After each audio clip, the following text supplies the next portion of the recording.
Okay, so good afternoon, everybody. So, first of all, I'm going to ask you to read this and then do what it says. You have 1 minute to get going.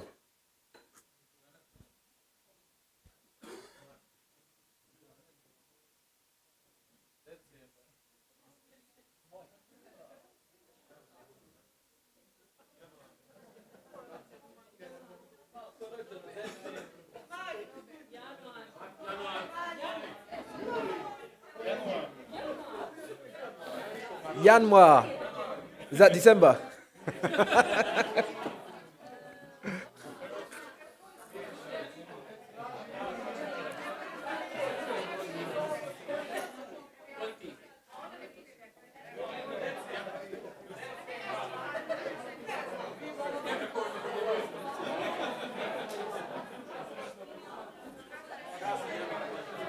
Please make sure everybody's got a partner. Threes are okay as well, but make sure everybody's got a partner.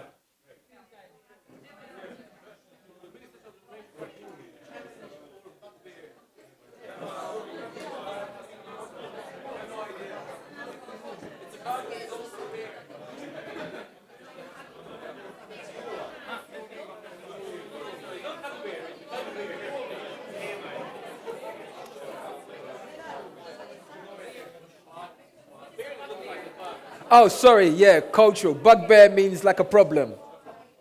An issue that you've got with it. Sorry, I should have known. Be reactive.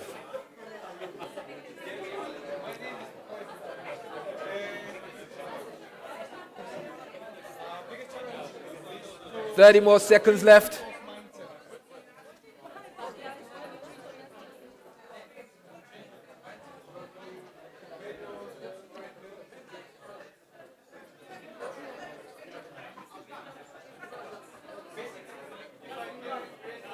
Okay, and stop. Wrap it up, wrap it up.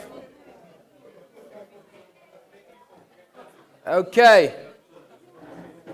Let's all be present, please. Thank you. Great stuff. So, just to make sure you're in the right place, today we're going to be looking at the do's and don'ts of agile transformation. Lessons from the trenches. So we'll be talking about some of the things, using some real examples and experience to drive home the message. But first, since I'm going to be with you for the next 45 minutes or so, would it be okay if I quickly introduce myself and tell you a little bit about me? Would that be okay? Awesome, thank you. So my name is Ade Shokoya. Background came from a business analyst, project manager, scrum master, coach, consultant. Those are some of the clients that I work with. I'm the author of Waterfall to Agile, a practical guide to agile transition, founder of Agile TV, and I'm fortunate to be able to speak at conferences around the world, hence I'm in Bosnia. But the most important thing is I'm a student of this space, because continuous improvement means we need to keep learning, and this space is constantly growing. So I'm very grateful for that. And so what we're going to do right now is just take a look at some of the do's and don'ts of Agile transformation. I'll make sure I leave some time at the end. So if you've got any questions, feel free to ask them at the end. Okay? First thing to consider, who knows what the difference is between transition and transformation? Who wants to take a guess? Okay. Okay. Yep. Did everyone hear that? So transformation might be total change. Transition might be moving from one state to another. Transformation is also more about growth. Definitely so. It's about morphing into something new. Earlier on you heard about doing and being. And I think that's a very important distinction that you need to make. See, lots of organizations say they want to do an agile transformation. But what they basically mean is, oh, we want to do some of the mechanics. As you heard, we want to do a daily stand-up, and it might last half an hour, but we'll call it a daily stand-up. We want to have something that we're going to call sprint planning, but it's the same thing that we was doing before. And when you ask them about the principles and the values, they say, huh? What's that? Not interested in that. What we want to do is be able to do agile. So in effect, that might be the transition state. Transformation is actually when an organization really takes it on board and embraces the principles and values. So that might involve a change of the context, the environment, the culture, as we've been hearing. It's changing all of those things so an organization can become agile. Now, there's nothing wrong with going from being in a transition state. That's okay. But it's important to be honest and transparent about where you're at on that journey. Many organizations, before they can even get to transformation, have to start with a transition. That, okay, we're not going to take on board any of the principles. We don't know anything about that. We're not interested. All we want to do is be able to do the mechanics. And that's okay. That's a good starting point. Just remember that the end goal, as we heard before, is about being agile. It's about having the ability to respond to different different contexts. How many of you recognize that in your different companies, your context might be different from other companies? How many of you recognize that? Yeah? And how many of you recognize that even within your company, there's different contexts within the same company? Yeah. So the real benefit comes when we're actually able to start living and applying being agile, because then you can just respond to change regardless of where it's coming from. Like I said, it's important to just know where you are in regards to that. Here's a picture of Angel Falls. They call it Santo Angels in Venezuela. Okay? It's the tallest waterfall in the world. I think it's something like 376 meters high and with an uninterrupted drop of about 276 feet. Now, I don't know about you, but can I share something with you? Personally, I'm scared of heights. Okay? I don't like heights. Okay? But this is a very high drop. But the question to ask yourself is this: are you waterfalling into agile? Many places that I go to as a consultant and a coach, what they say is, okay, fine, we're going to do an agile transformation, but I need I need a plan, right, of when we're going to do it. I need to know exactly where we're going to be, exactly when, right? I need to have dates, times, and costs against it. It's like, whoa. The whole point of a transformation is to take us from an old mindset into a new mindset. We can't create the new mindset using the same old mindset. It's just not going to work because there's too many variables that we don't know about. So how do we now create something new if we're trying to put it within a box? And lots of organizations that I've come across, that's their approach to it. Oh no, that's how we do stuff. Right? In order for us to be able to do it, we need to know exactly how it's going to work. We need to spend a year planning exactly how it works. The truth is, you're talking about complex adaptive systems. Things are going to constantly change. So many variables. I have a client right now. So I've worked across some really big agile transformations. Some up to about 144,000. I worked on one of the largest agile transformations in the world. Okay? And I go into another client's place and they're expecting me to have all the answers to it. Guess what my answer to that is? I haven't done it in your organization before. I don't understand all the various complexities and the system that you're involved with. So therefore, it's not a case of that we can take something from somewhere else and just bring it here. Got to understand it, understand the context. So just ask yourself, are you taking a waterfall approach to agile? Be mindful of it. Who's seen this symbol before? Yeah? Yin and yang, right? Dualities, opposites, which actually make so. So, in order for us to have night, we must have what? Day, yeah? Great. I asked that question once and they said, oh, darkness. Well, actually, it's possible to have night without darkness, right? Yeah? Okay. In order for something to be hot, what must there also be? Coldness. Okay, great. So, this whole thing about IT and business, what does that mean? In effect, IT is there to support the business. The business needs IT. It's two sides of the same coin. So what's the difference that we're creating there?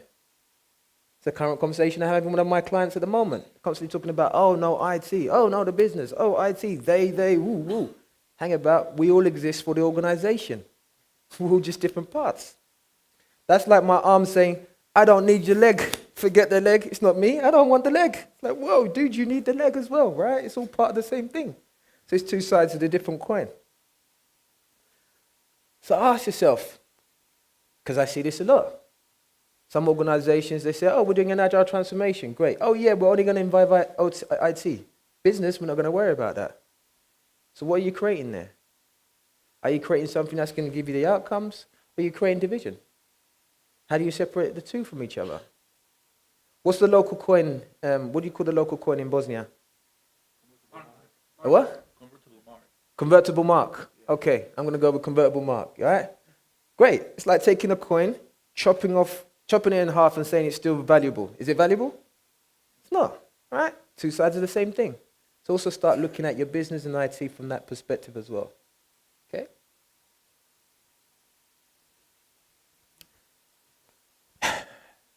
This one is an interesting one.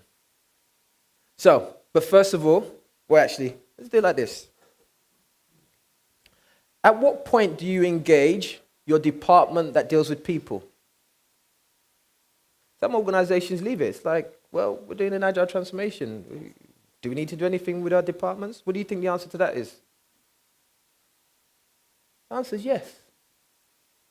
You might want to engage your people or talent area very early in the transformation.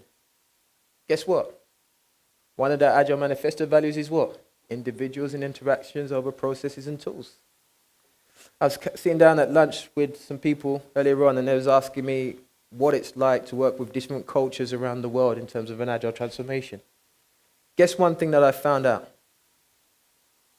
Regardless of where you are in the world, regardless of what culture you're dealing with, people are always involved in a transformation. And guess what? Regardless of what we might look like out here, people are all the same. Hence why some of the problems that we've run into is like, okay, seen that before in that country. Okay, we've seen it before. It's there. It's because it's about people. Fundamentally, it's about people. Now, here's a quick thing that I'm just going to share. This is just a personal thing, okay? And it's just a personal view about resources. You've heard about that before. Some of us have mentioned about resources. Here, to me, is what are resources.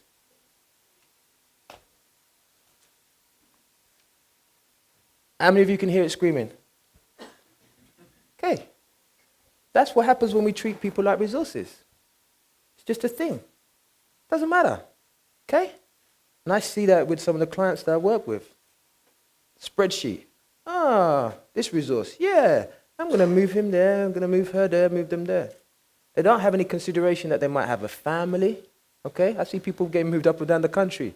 Tomorrow, and they'll get it by email. Tomorrow, you're going to be in the north. Whoa, I've got a young family. Well, it didn't say that on the spreadsheet, so you've got to go there, or we're going to get rid of you.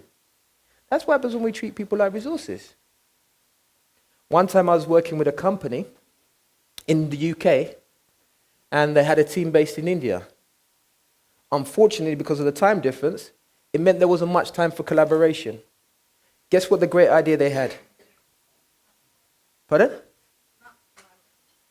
No, they wanted to collaborate. Hey, Agile's about collaboration, right? Yeah, we've got to collaborate. Guess what the great idea they had? Pardon? Night shift. Well, it in effect worked out that way. What they decided that India must work UK times. Yeah, it was a good idea. Okay, works. It worked on paper. But guess what? We were having some sessions that we might finish in the UK about, 4 or 5 o'clock, which are team events, like a sprint planning. And then you ask the guy, so what's next? Oh, yeah, it's about 12 o'clock here now. I've got a 2-hour journey to get home. Whoa. Some of them are young ladies in a country where young ladies can get raped and killed. So it was a conversation that I had to have with the company. Like, whoa, have you realized the implications of what you've done? Do you understand the impact on those individuals? Some of them are going to be going home in an area that's not safe late at night. Do you want that on your conscience? Oh, we didn't think about that. So that's what happens when we treat people like resources. Because guess what? We've all got feelings. How many of you got feelings by show of hands? Yeah? Just checking in. Okay. Right. So I would encourage you to stop. A lot of people now stop even using the word human resources. They might call it talent pool, people and capability, whatever, just for that reason. So it's something to think about. Okay? But engage them very early. Let them understand what's going to happen. Do you have unions out here? How powerful are your unions? The weak. Okay, you're lucky. Good. Okay. How many of you ever worked in Germany? Okay. You know what the unions are like out there, right? You can't do anything without the unions being involved. It's a lot of hard work. Even in the UK, we have unions. They're not that strong, but we still have unions. But it's important to engage the people in charge of your people in the process quite early so they understand this is what change might mean for us. I think it goes back to what Boris said. In a way, you're inviting, issue the invitation very early. Here's what change might look like. Here's what the potential impact might look like. Yeah?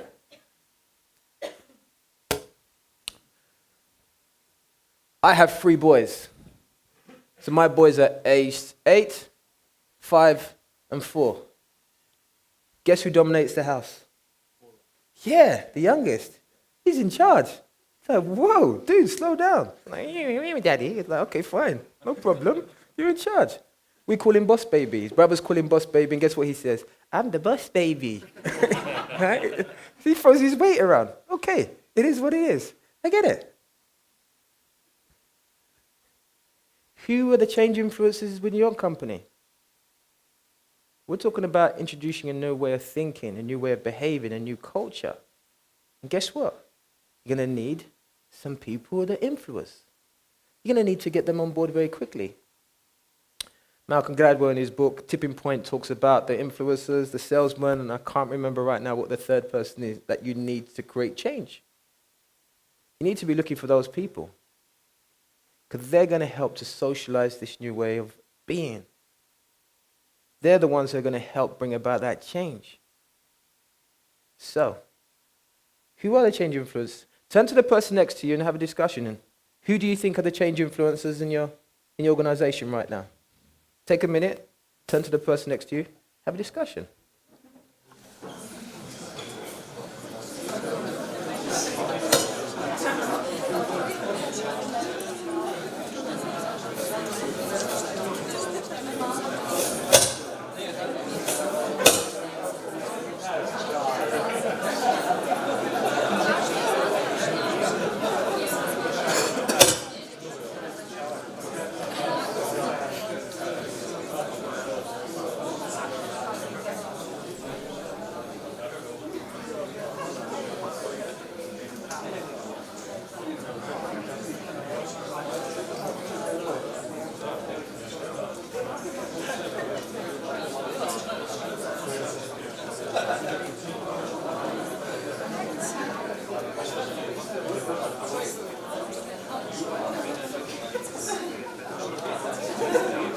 Start wrapping up.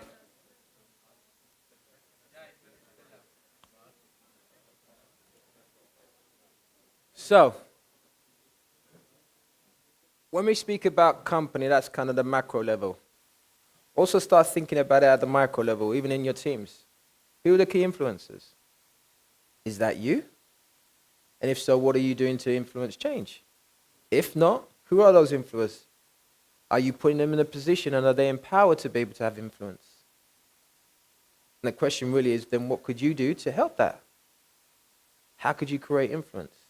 And even if you're not an influencer right now, what could you do? The fact that you're at this conference suggests that you potentially can add some value to your organization. How many of you would like at one day to be able to move up your career ladder and maybe get paid more? By a show of hands.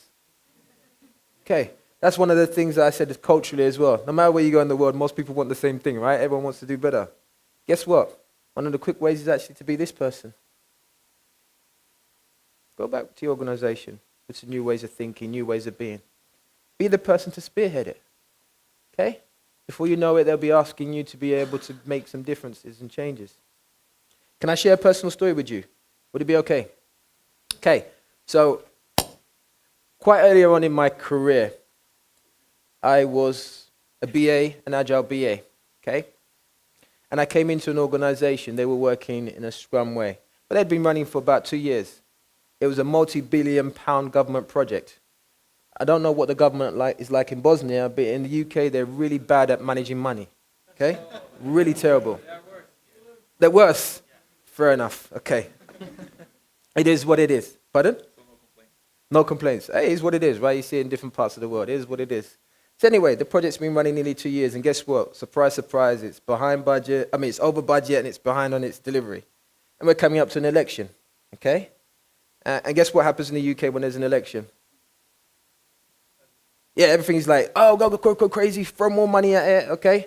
Then the government that was in lost, and the new government came in, right? And guess what they do? They say, oh, forget that. We're going to start again. We're going to call it something different, but we're going to spend more money. And guess what? We're going to get more money from the people to fund it. Forget those guys. Okay, so anyway, so the project's running really badly, running really, really late. I'm working with some of my teams. We've got teams based in the UK and India. So I started making some variations and changes.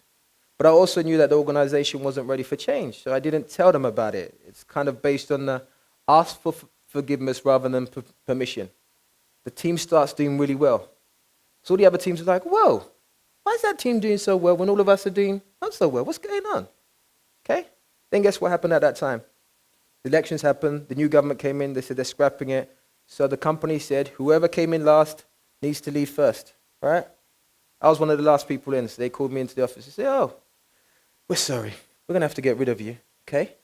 By then, I just had my first son. So in my mind, I'm like, oh my gosh, my child is going to have no nappies, no food. Oh my gosh, help. Okay? But then my line manager came and said, oh, we noticed that your team is doing really well. We know we've asked you to leave, but would you mind actually just coming to talk to the rest of the teams to tell them what you've been doing? So I said, fine, sure, no problem. Went to speak to the teams. The team said, oh, wow, this makes sense. This is great. Then they asked me to do a presentation for the middle management. Middle management said, oh my gosh, what they're doing over there is great. And then they asked me to do it for senior management. Guess what senior management said? They said, wow, this is a brilliant idea. Would you mind rolling this out across the UK and India? I said, yes, but you guys have already got rid of me. They said, what? We got rid of you? Let's sign a new contract. So we signed a new contract there and then. 4 weeks later, I was lucky, and then I moved off and said, hey, thank you, but I'm gone. The reason why I share that story is not to impress you, but to impress on you. To be this type of person, it gives you the ability to control your own future. To be the person who initiates change. Okay? So something worth thinking about. Right. Can I have 8 volunteers, please? 8 volunteers, please. 1. Thank you. Awesome. Come up, please. Thank you. Hey, I'm going to let you guys self-organize. I'm going to stay over here until we get 8.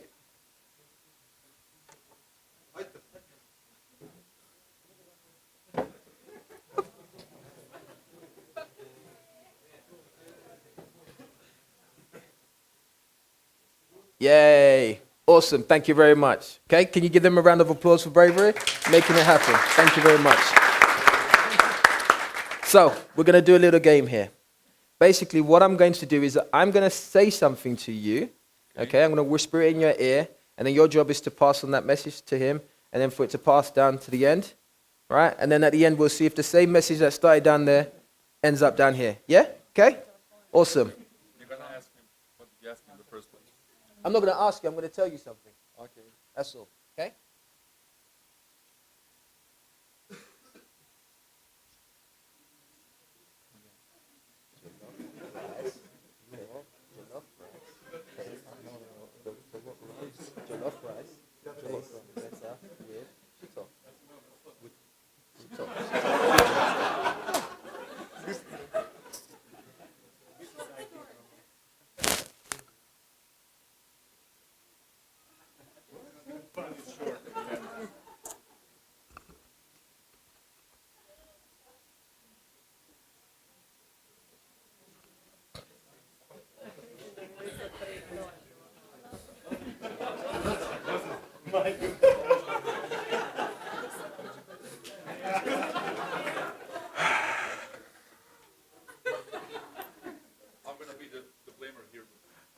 There's no blame. In an agile world, there's no blame. It is what it is, right? Look at the reaction, just please. I'm seeing.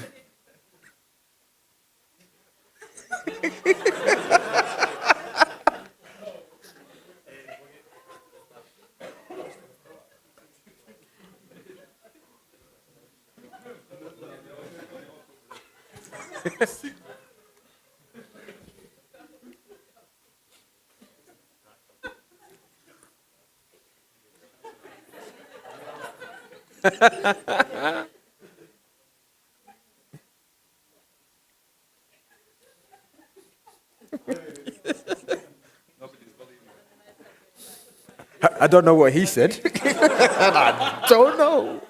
We'll soon find out.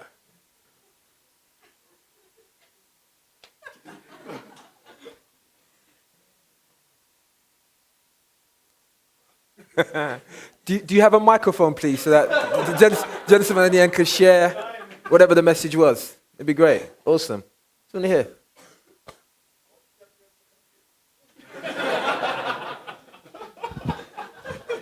Awesome. What did you hear? What's your name, please? My name is Benjamin. Menyani. Benjamin. Menyami. Yes. Benjamin. Oh, yeah. Not quite, but okay. See, miscommunication. I get it. All right. Okay. Yeah. So, what was the message? What is it? I told him. The message that I received was jelly and grass tastes better than shit. So, what? Wow. Okay. Great stuff. Not my Awesome. experience. Thank you very much.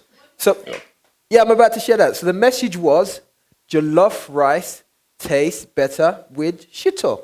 So, jollof rice is a West African dish. It's beautiful, it's lovely, okay? And shito is pepper. That's all, okay?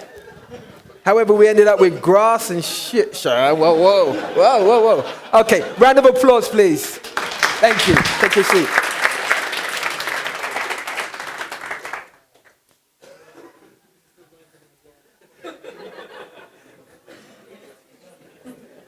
So, here's the question. What's your comm strategy, your communication strategy? Because guess what happens?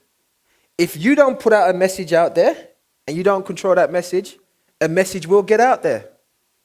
And guess where that message will come from? It comes from a place of fear and not understanding. Because here's what happens with human beings. If I sense something's going on, but you're not communicating it to me, I'm going to fill in the gaps. And I'm usually going to fill in the gaps with all the reasons why you haven't told me, which means there's something bad going on here. Do you think I'm therefore going to be involved in what you're doing? I'm going to be looking for all the different ways not to get involved because you haven't told me what's happening, but I see secrecy, so I'm worried. That's why in agility we talk about transparency. So you've got to think about that. How do you communicate to people? Let them know. For a lot of people, it's this whole thing. Oh, I heard that Agile means I'm going to have no job. How many of you are willingly going to be involved in a process that means I'm going to have no job? Or as a management? What? Self-organizing teams. They get to do whatever they want. They get to spend money. They get to tell me, forget me. Oh my gosh. I'm scared. Right? At home, my kids don't listen to me. No one else listens to me. The only place people listen to me is here. And you want to take that away from me? No, I'm not having it. So you've got to be able to make sure you put out the right message. Or a message will get out there that you have no control over. Game of Thrones. How many of you have seen Game of Thrones? Yeah? I believe some of it was shot in Sofia, right? In Bulgaria. I love Game of Thrones, by the way. I just love it. I'm looking forward to the next season. It's going to, in April, it's going to be awesome. Yeah, it's going to be awesome. It's going to be awesome. All right?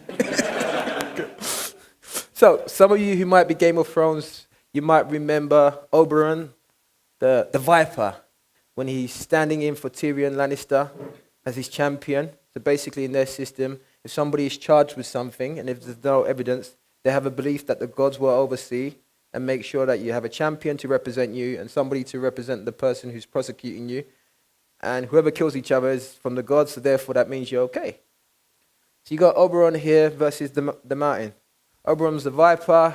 He's really cool. How many of you saw this episode? Yeah? Were you like me at the end of it? You're like, what the fuck? Yeah. What's that? Yeah, okay. I'm not going to spoil it for the rest of you. But in effect, the question is this. How do you pick your Agile champions? The people who are in charge of your transformation. I've had clients in the past where they've had people who don't even know what Agile is to be the champion. So the person to drive the change in the organization doesn't even know what Agile is. Oh, okay, yeah, I've heard about Agile. Great. Okay, you guys go away and do it. Great. It's not going to work. You're going to need some key champions. People with the right position, the right influence, the right power to be able to make things happen. It's not going to give away that easy. The old system and the old ways of working don't go that easily. As you heard before, in order for the mind to change, it's not just going to happen overnight. So you need to make sure you strategically place the right people in the right place. And make sure those people are really passionate about Agile, if that's what you're trying to create. Otherwise, political games start. Like, okay, I see this as an opportunity to forward my career. Don't care about the principles and every other bits. I don't care how it goes. I'm just going to use this as an opportunity to forward my career. Great. I don't need to know what Agile is. Who cares? So choose the right person depending on what it is you're trying to achieve. Bananas. Is that the way to measure a banana? Okay, we've been hearing a lot about OKRs and we hear about metrics. But it's important that you're measuring the right things. Because guess what? What you measure or decide to measure is also going to determine what your culture and the behavior looks like. I've had some places that want to do things like measure the number of bugs that you caught, right, within a sprint, okay? Shows that you're really good if you can give me high numbers of bugs that you caught. Guess what the team does? No, they find bugs. They make them up. They just make them up. It's like, if that's the metric I'm going to be measured on, that I must at least get 25 bugs, I'm going to find 30. It doesn't matter where or what they are. I'm going to make them into bugs. Okay? Same thing. If you track people by the amount of hours, oh, how many hours did you work today? Guess what? People will be able to tell you how many hours they worked. But is that the right question? Maybe we should be focusing on value. I can show you that I worked 8 hours. Does that mean I create any value? No. You're measuring the wrong thing. So start thinking about what you're measuring. Are you measuring something that's in line with where you want to go? Are you measuring stuff that creates the wrong behaviors, that gives you the thing that you're measuring, so you can say, yay, we measured it and it's great. But actually you're measuring the wrong thing. There's something else to just think about there.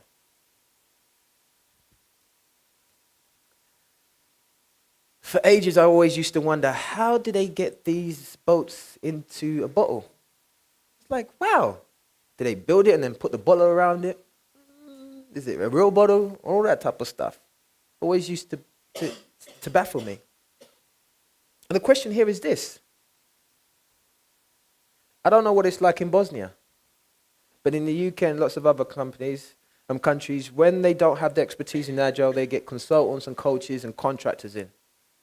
But they haven't even given it much thought sometimes about how do we retain that knowledge and information so that we're not dependent on the consultants, we're not dependent on our external contractors, so that overall we can build that internal capability and knowledge within an organization. So once again, from a strategic point of view, start thinking about how are you going to go about building your internal capabilities. So when your contractors or your consultants or coaches go, you're in a position whereby you can continue to be agile. Otherwise, in my experience, what happens is the coaches, consultants, contractors pull out, and guess what happens to the organization? Oh, we don't know how to do this. We spent all this money, we still don't know how to do it. Forget it, it doesn't work. Okay? So start thinking about that early so you can get a better return on your investment.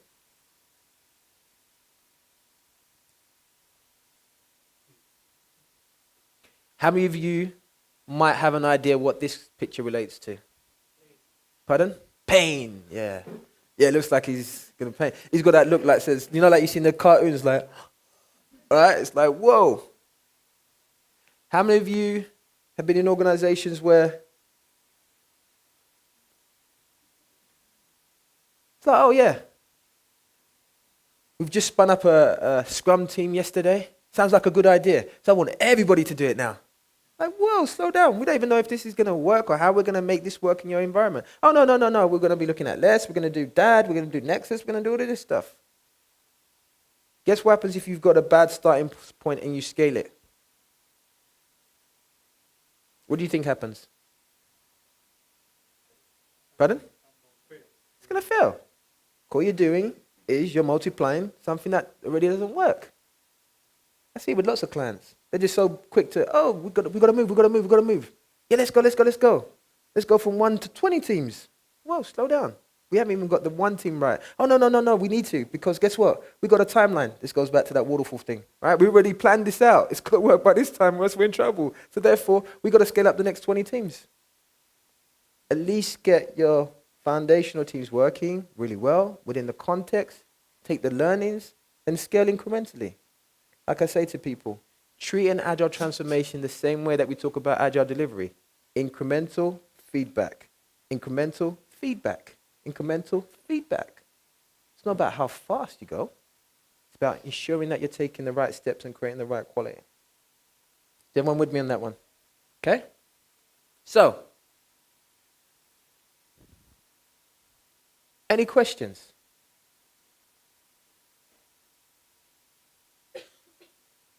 Please tell me you got some questions. Yes, Maya. Success stories. Yeah, so let me think. So one of my most recent engagements was with a large telecoms company, okay? The challenge was really around, they'd tried it before and it failed. There's lots of politics and lots of different things happening in the organization. It was also looking at hardware as part of the product delivery, and it's like, whoa, we really can't do this. Now, here's the thing. One thing that we know for sure is this. When you introduce change into an organization, the organizational antibodies, they're going to fight change. It's just the way the organization exists. It's like, this is foreign to us. It's got to be a bad thing, so we're going to fight it. It's a bit like the body's immune system. And so in that instance, what we had to do, and once again, this went back to having some very strong leadership from the champion, was actually to create what we called an incubator. So when you have large organizations, the culture already exists, right? And it's a lot of work to try and unpack a large organization, unpack the culture, and you'll lose. That's the reality of it. The organization will win, okay? By creating that incubator, what we did was actually we took a team and said, okay, we're going to take this team and create an environment whereby it's going to act outside of the organizational constraints. In effect, we created a space which allowed that team to be able to create its own culture, separate from the rest of the organization. So we looked at things like performance bonuses. We made it a collective thing. It wasn't an individual thing anymore. How many of you know about individual performance bonuses, yeah? Where you've got a team together and you're saying that, okay, you guys have got to perform, however, I'm going to reward you all differently. What do you think happens if I'm going to be rewarded differently, right, and my interest based on personal interest conflicts with the whole team? What do you think I'm going to do? I'm going to look after myself, right? It's like, hey, love you guys, but you know it's all about me. So we did that, created a HR structure around it, created a reporting structure which was different from what the rest of the organization was, created the ability for self-organization and autonomy within that context, and treated it like an experiment. Within that experiment, we was able to demonstrate the value that it offered the organization. And then little by little, we slowly created more teams to go into this incubator. Guess what happened with the incubator? Slowly and slowly, it starts growing. Started having more influence on an organization. And so from an organizational standpoint, it made it a lot easier to be able to unpack the macro organization to be able to introduce that change in a way that the organization absorbed it. Once again, that depends on your comm strategy, that depends on who your champion is, depends on how we're approaching it with the right mindset. But great question. Did that answer your question? Thank you. Great stuff. Any other questions, please? Yes, sir. How do you recognize and embrace and empower basically the change influences in organizations that don't like it? So, how would you recognize them, or how would you in an organization that doesn't allow it? great question. So did everyone get that question? Okay. Typically as a coach or consultant, I'm very much focused on individuals. And guess what? For me, I'm not interested in your technical skills. All that. I want to see what's your mindset like. How open are you to change? How open are you to stepping outside of your comfort zone? So I do a lot of personal development. How many of you are familiar with Tony Robbins? Yeah? Awesome. Great stuff. The way you put your hand out. Because, hi, yeah, high five. Yeah, you got it, right? So I used to be a stage manager for that. I used to come from that background. So a lot of my work is actually pushing people outside of their comfort zone. If I can find somebody who's prepared to step outside of their comfort zone and learn, I've got lots of mentors, by the way, and coaches in my personal life and in Agile. And sometimes they ask me to do some crazy stuff, and I'm like, oh my gosh, this person doesn't like me. Do they know how uncomfortable that is? But guess what? It's because they like me that they give me the really uncomfortable stuff to do.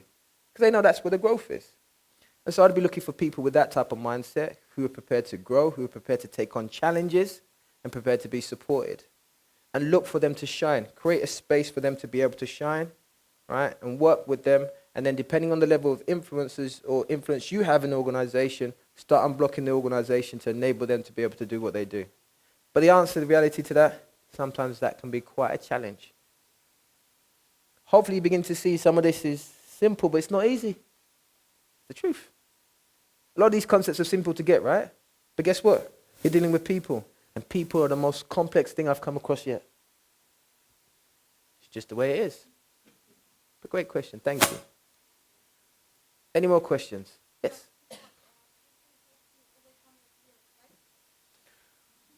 I'm getting better at flying. Actually, my flight here, I was surprised. It's like one of the smoothest and best flights. So usually I'm the type of guy who gets on the plane and you think, wow, he looks quite cool. Right? And then I sit down and then the engines start. I'm like, and I'm shaking. I remember I was on a flight to a client site and then the plane went up and was in a black cloud and I'm scared. And then the attendant came up and said, what would you like to drink, sir? I'm like,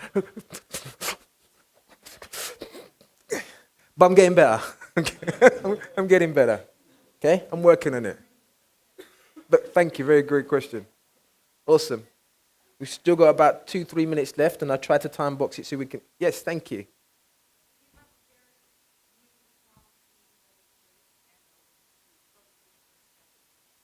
Okay, I'd ask the question as well. That small team that's embracing Agile, what's the wider environment that they like in? Are they in an environment that supports that, or in an environment that doesn't support that? Oh, great. Awesome. So if you've got an environment that supports it, then in effect, some of the key principles we've been talking about here, like self-organization, enabling power, one of the key things I'd ask as well, is your organization supportive of learning or is it a blame culture? Well, actually, that's an unfair question to ask out loud. So let me rephrase it like this. I would look at whether that organization is a blame culture or a learn culture.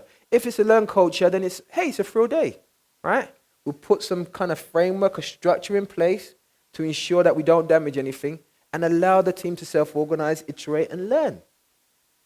That's a motivated team, it sounds like. All you got to do is create a motivated environment, right? That enables them, and they will very quickly learn. And guess what? It will infect the rest of the organization. In organizations where I've had teams like that, usually within a couple of sprints, it becomes clear that this team is doing great. And guess what the rest of the organization wants? Oh my gosh, I want to be like those cool kids. I want to do that too. It's great. If you've got an environment that supports that, that's a winner. It's a good starting point. Well done. Okay, last question before we wrap up. Yes. Why am I so happy? Great question. Because guess what I've learned in life? Happiness, sadness is just a state of mind. Life happens, right? How many of you said that life happens? Right. Here's one thing that I've shared with some of my friends. Can I be honest with you? It's my first time in Bosnia, okay? In the past, what we heard about is all the stuff that happened in the war and all that. But I look at you guys, and I've spoken to some people who've shown me their war wounds and everything else, and I'm like, oh my gosh, if a nation can bring itself back from that, and still be joyful and still move forward, then there's hope for the rest of us. What have we got to complain about? What, they haven't got internet connection? Ah, come on. What's wrong? They haven't got a CI/CD pipeline? Ah, come on. What's wrong? So, it's by interacting and looking at life and looking at my life and compared to other things, it just makes me happy. I'm grateful to be alive because I believe that if you're alive, there's always a possibility you can create new things. So I'm happy, man. I'm happy.